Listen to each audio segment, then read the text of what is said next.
Ugieghudu. Ada Ugieghudu. Àwọn ẹsẹ̀ àríra rẹ̀ nìyẹn.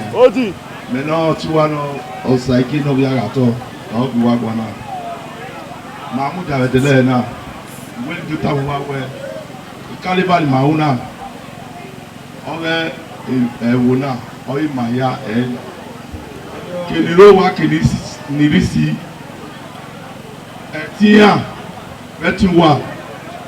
Ayàwẹ̀ Carnival. Ọ̀rọ̀ àrùn ọ̀pá. Mẹ́nu ṣàgé ọ̀pá. Where now we Carnival. All the whole community, have a man ya fair on the community now. All the whole youth. Take it, have the aspirants, the way pool. Maya quick up, Maya quick Kakabon, Maya way. This Carnival. While I will anywhere. But if mom and okay, you have it money the way pool. Take it, money the do. Àkwábọ̀ yọ̀. Kékeré abẹ́tẹ̀rẹ̀ nìbílẹ̀ tí a máa yá fẹ́ máa tó gbọ́ yọ.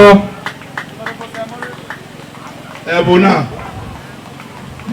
màá ní èyí lọ́rọ̀ ẹ̀bùn náà màá lájà màmá ká wọ ẹ̀wà rí màá kí á fi ẹ̀bùn náà yé fa ọ̀rẹ́ dá mi bí náà lọ́ àmì ẹ̀ abẹ́ ìgbọ́ bá sí o ọ̀ abẹ́ ìyá nìrẹ́ wẹ̀ bó ẹni rí akúnfẹ́ ìmà lájà wẹ̀.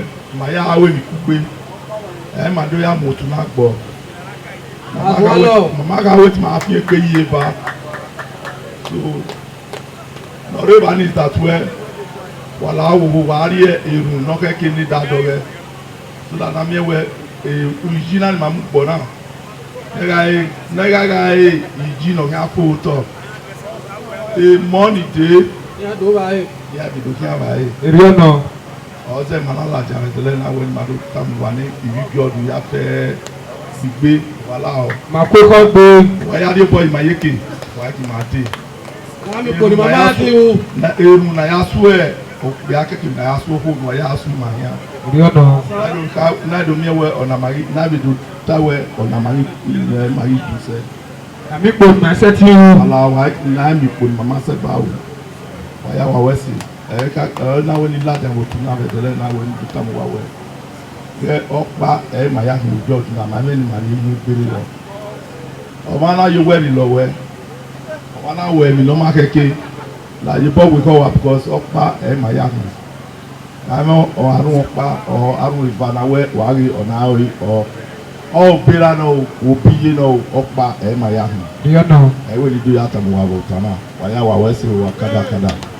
Ugieghudu youth. Ikú ọba sí o. Ugieghudu youth. Ikú ọba sí o. Ugieghudu youth oyè. Oyè. Ọba àtọ́pẹ́. Ìfẹ́. MC over to you.